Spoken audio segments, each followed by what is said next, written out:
کہ یہاں پہ میجر ہیں کردستان ریجن کے، اور تقریباً تمام بڑے ممالک کی جو کونسلیٹ ایٹ لیسٹ ادھر موجود ہیں جی، اور اس ایریا میں بہت زیادہ پوٹینشیل ہے ٹریڈنگ کے حوالے سے میں بات کر رہا ہوں. لیکن پاکستانی ایمبیسی کو ہم نے کچھ لیٹرز بھی لکھے ہیں لیکن یہاں پہ کوئی کام پاکستانی یعنی کہ سائڈ سے کچھ بھی نہیں ہو رہا. مثلاً میں یہاں پہ سنترے دیکھتا ہوں یا اس طرح کے آم وغیرہ دیکھتا ہوں، وہاں پہ ایران کا ٹیگ ہو کے یہاں پہ آ رہی ہوتی ہیں چیزیں. بڑا دکھ ہوتا ہے اس چیز کا کہ یہاں پہ ہم ڈائریکٹ مارکیٹ میں انٹر نہیں ہو رہے. تو ایک تو یہ ریکویسٹ تھی کہ یہاں پہ ایک ہمارا ڈیفینیٹلی ایک آفس ہونا چاہیے جو کہ ایمبیسی کا، اور ادھر خیر ایک لانگا صاحب ایک تھے اوورسیز پاکستانی کے، انہوں نے خیر وعدہ بھی کیا ہے انشاءاللہ، وہ امید کرتے ہیں ادھر ہو. لیکن بہرحال اصل جو مقصد تھا کال کا، اگر یہ آپ کسی طریقے سے آواز ہماری پہنچائیں، ہم as a market, as a labour market, یہاں پہ آپ لیبر دیکھیں ہر جگہ، یا انڈین ہے یا مثلا فلپائنی، آپ کو پتہ ہے ہر جگہ ہوتی ہے. جی جی بہت بڑا یہ اگنور ہو رہی ہے یہ مارکیٹ، اس کو ایکسپلور کیا جائے اور یہاں پہ کچھ نہ کچھ ایسے کام کیے جائیں کہ جس سے پاکستانی، ویسے بہت عزت ہے ادھر، لیکن مارکیٹ میں ایکسپلور کی بات کروں یہاں پہ کچھ تو جو اگر آپ کے دوستوں سے یہ بات اگر پہنچ سکتی. لیکن آپ مجھے ایک بات بتائیے علی رضا صاحب، یہاں جو اشیاء آتی ہیں وہ صرف ایران سے آتی ہیں یا ٹرکی سے بھی آتی ہیں؟ اچھا، اس میں دو میجر پلیئر ہیں، ایران اور ٹرکی. مثلا گارمنٹس کی اگر بات کرتے ہیں تو ٹرکی جو ہے وہ میجر پلیئر ہے، جو فوڈ آئٹمس کی بات کر رہے ہیں اس میں ایران ہے. تو یہ دو یعنی کہ یہاں پہ مل کے یہ کام کر رہے ہیں. اور ایون گارمنٹس میں پتہ ہے آپ کو بہت بڑی یہ مارکیٹ ہے، یہاں کوئی چیز یہاں نہیں بنتی، ہر چیز جو ہے امپورٹ کرتے ہیں 100%. یہ تو بس ایکسپورٹ آئل کا وہ ایک ڈفرینٹ ایشو ہے، آپ کو معلوم ہوگا. تو کردستان کی ایسی کون سی ضروریات ہیں جو پاکستانی مصنوعات آپ کے خیال میں پوری کر سکتی ہیں؟ فوڈ آئٹمز، مثلا جو پھل فروٹ ہے، مثلا ادھر سنترے وغیرہ ابھی سیزن آ رہا ہے تو آپ دیکھیں گے ایران سے ٹیگ ہو کے ادھر آ رہا ہوگا، نیچے پاکستانی نمبر بھی بائی دا وے لکھے ہوتے ہیں، لیکن ایران سے امپورٹ ہو رہے ہوتے ہیں. پھر مثلا آم ہے، آم ادھر بہت ایکسپینسو ہے، پاکستانی آم ہے ہی نہیں، مصری آتا ہے، اگر پاکستانی آم آئے بھی تو بہت ہی مختصر آتا ہے. ٹھیک ہے. اس کے علاوہ مطلب جو ڈیری پروڈکٹس ہیں وہ ٹوٹل ایران نے کیپچر کی ہوئی ہے یہ مارکیٹ. وہ بھی علی رضا صاحب ڈائریکٹ رسائی کا بھی تو مسئلہ ہے نا، کہ ظاہر ہے کہ پاکستانی اگر بھیجیں بھی تو پی آئی اے کے ذریعے بھیجیں گے یا گورنمنٹ آف عراق کے تھرو بھیجیں گے، تو اوور آل عراق سے بھی تو بہت زیادہ تعلقات نہیں ہیں نا پاکستان کے تجارتی. بنا تو سکتے ہیں نا. میرا خیال ہے کہ علی رضا صاحب نے بڑی اچھی نشاندہی کی ہے ان چیزوں کی. وقت کی ضرورت بھی ہے کہ آپ کو نئی مارکیٹ ڈھونڈنی ہے.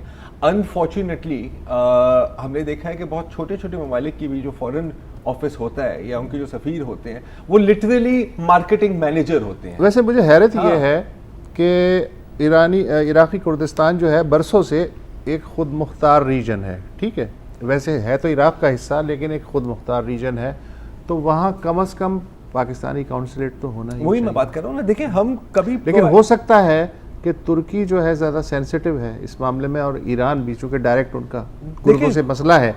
کونسل نہ ہو، ٹریڈ اٹیشے تو ہو سکتا ہے نا سر، انفارمل کانٹیکٹ ہو سکتا ہے. نہیں ہزار طریقے ہیں سر. یہ ایک انفارچونیٹ بات ہے یار، جب میں کام نہیں کرنا چاہتا تو مجھے بار بار کام کرنے پہ تم کیوں مجبور کر رہے ہو یار؟ یہی تو مسئلہ ہے نا باس، کام کرنے کا ٹائم ہے نا یار. اچھا، یہی جو کال ہے یہ سعودی عرب سے بھی آتی تو یہی باتیں ہو رہی ہوتی، یہی کال کسی اور ملک سے آ رہی ہوتی تو پاکستانی سفارت خانے کی ایکٹیویٹی کے بارے میں یہی باتیں ہوتی. تو کہہ رہا ہے نا یار بندہ، لیکن بات تو صحیح کہہ رہا ہے نا یار. لیکن خوشی ہے کہ کردستان سے بھی کوئی کال آئی. جی اگلا کالر کون ہے؟ اگلا کالر ہے عبدالحلیم صاحب اسلام آباد سے. السلام علیکم. جی وعلیکم السلام. میں دو گزارش کرنا چاہتا ہوں. بسم اللہ. ایک تو ہے کہ میرا تعلق سندھ سے، ہمیں ابھی تک شوگر مل والوں نے پیسے نہیں دیے، اور وہ کہتے ہیں جی سپریم کورٹ نے وہ منجمد کر دیے فنڈس، اب پیسے جب تک وہ فنڈس ریلیز ہوں گے ان کے پیسے تب ملیں گے. اور دوسری بات ہے کہ یہ تو چلو سپریم کورٹ سے واسطہ، جو سینٹر نے فیڈرل گورنمنٹ نے 10 روپے کی سبسڈی دی تھی شوگر کینگرور کو، فیڈرل گورنمنٹ کو یہ تو ٹیک اپ کرنا چاہیے کہ 10 روپے جو ہم نے سینٹ گورنمنٹ کو سبسڈی دی وہ آیا گرور تک پہنچی ہے کہ نہیں پہنچی. اس دن جو فواد چودھری صاحب نے اسمبلی سے بات کی تھی، ہم نے 10 روپے کروڑ کو دیے، سبسڈی دی ہے، لیکن کسی نے آج تک نہیں کہا سندھ گورنمنٹ سے پوچھا کہ آیا وہ گرور تک پہنچی ہے کہ نہیں پہنچی. دوسری بات یہ کرنا چاہتا ہوں کہ ہمارے جتنے پریزیڈنٹ یا وغیرہ گورنر ریٹائر ہوتے ہیں، جیسے آج کل ایک ایشو چل رہا تھا گورنر اس کا اسد کے بھائی کا کہ اس کو پینشن دی جا رہی ہے اس کے ریٹائرمنٹ کے بعد، یا ممنوع سے اس کو پینشن ملتی ہے. بیشک پینشن ملنی چاہیے، لیکن یہ تو ہونا چاہیے قانون میں امینڈمنٹ، جو گورنر یا صدر پینشن لیتا ہے یا فیسلٹیز دیتا ہے